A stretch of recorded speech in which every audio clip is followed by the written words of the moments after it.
అందరికీ నమస్కారం. నేను మీ Ashok Kumar. Welcome to our channel.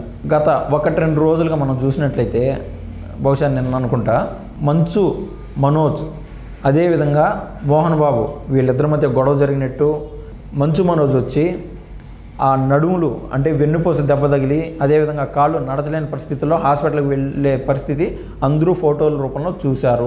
కానీ మనం గతంలో చూసాం, ఒక సంవత్సరంన్నర క్రితం ఇదే విధంగా వాళ్ళ అన్నైనటువంటి మంచు విష్ణుతో మంచు మనోజ్ గొడవపడినారు. అది పోలీస్ స్టేషన్ వరకు వెళ్తుంది, అది ఇది అన్నారు. మళ్ళీ ఆఖరిలో ఆ యొక్క మంచు ఫ్యామిలీ గౌరవం కాపాడుకోవడానికి అది ప్రాంక్ అన్నారు ఆఖరిలో.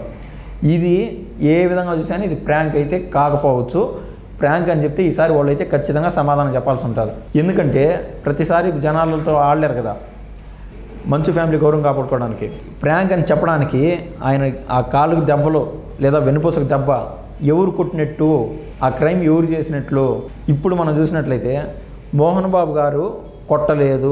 సరే, అతని బౌన్సర్లు లేదా అతని యొక్క అనుచరులు స్వయాన తన కొడుకు అయినటువంటి మంచు మనోజ్ని కొడతా ఉంటే ఆయన చూస్తా ఎందుకు గమ్మనున్నాడు, మళ్ళీ ఇది మేము చేయలేదు, ఇదంతా అబద్ధం అని చెప్పి మళ్ళీ మీడియా ప్రకటనగా ఒక మాట చెప్పినాడు. ఒక విషయం అయితే క్లియర్గా చెప్పగలుగుతాను, గతంలో మనం ఏ తప్పులైతే చేశామో అది ఇంకొచ్చే జీవితంలో కాదు అనుభవించేది. ఈ జన్మలో చేసిన తప్పులు ఈ జన్మలోనే అనుభవించక తప్పదు.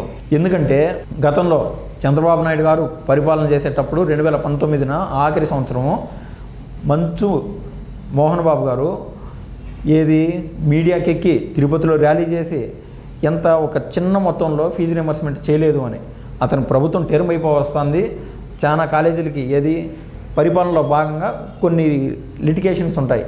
ఎందుకంటే ఆ వివేకానంద కాలేజ్ కావచ్చు, ఆ పాఠశాల కావచ్చు, దానికి సంబంధించిన భూమి వేరే వాళ్ళ యొక్క భూమి ఆక్రమణ చేసినట్టు వాళ్ళపైన కూడా కేసులు నడుస్తూ ఉన్నాయి. ఈ సందర్భంగా చాలా రకరకాల ఈక్వేషన్స్ కారణంగా ఆ రోజు ఫీజు రియంబర్స్మెంట్ అంటే చేయలేకపోయినాడు చంద్రబాబు నాయుడు గారు.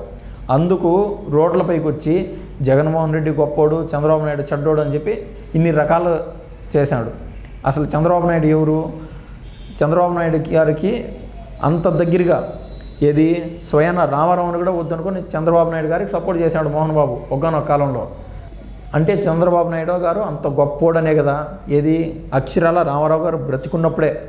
ఇవాళ ఏమైపోయింది, చంద్రబాబు నాయుడు గారు రామారావుకు వెనుపోటు పొడిచాడు. ఈయనతో పాటు ఆయన లక్ష్మీభారతి ఇట్టోళ్ళందరూ మీడియాకి ఎక్కి ఇవన్నీ మాట్లాడటం. సో అంత నందమూరి కుటుంబం నుంచి అంత లబ్ధి పొందినటువంటి కలెక్షన్ కింగ్ మోహన్ బాబు గారు అతని ఫ్యామిలీ ఇవాళ గట్టు పరిస్థితి అయితే ఎదుర్కొంటుందని చెప్పచ్చు. ఈ మంచు విష్ణుకు సంబంధించి మనం ఈరోజు వార్తను చూస్తున్నాం. మంచు మనోజ్ యొక్క ఇంటి బయట చాలామంది అనుచరులు పెట్టినాడంట. మంచు లక్ష్మి అయితే ఏకంగా గన్మెన్ అరేంజ్ చేసిందంట. వాళ్ళ నాయన నుంచి వాళ్ళ తమ్ముడిని కాపాడుకోవడానికి ఇదంతా చేసే ప్రయత్నం ఎవరైనా చూస్తే నవ్విపోదురు కాక. సో ఇది కీలకమైన అప్డేట్ కాబట్టి మేము ముందుంచే ప్రయత్నం చేశాను. అది ఏ దిశగా తీసుకెళ్తుందో మనమైతే చూడాలి. ఉన్నట్టు చెప్పుకోవడంలో తప్పులేదు, దాన్ని ఏదో రోస్ట్ చేసి అవి చేయాలని భావన కాదు. ఎందుకంటే వాళ్ళంటే భయం, వాళ్ళు మళ్ళీ నోటీసులు ఏంటి పంపిస్తారంట. అవి కాకుండా ఉన్నట్టు చెప్పడంలో భాగంగా నేనైతే విషయాన్ని మీ ముందుకైతే తీసుకొచ్చాను. ఇది ఇవాళ ముఖ్యమైన విషయం.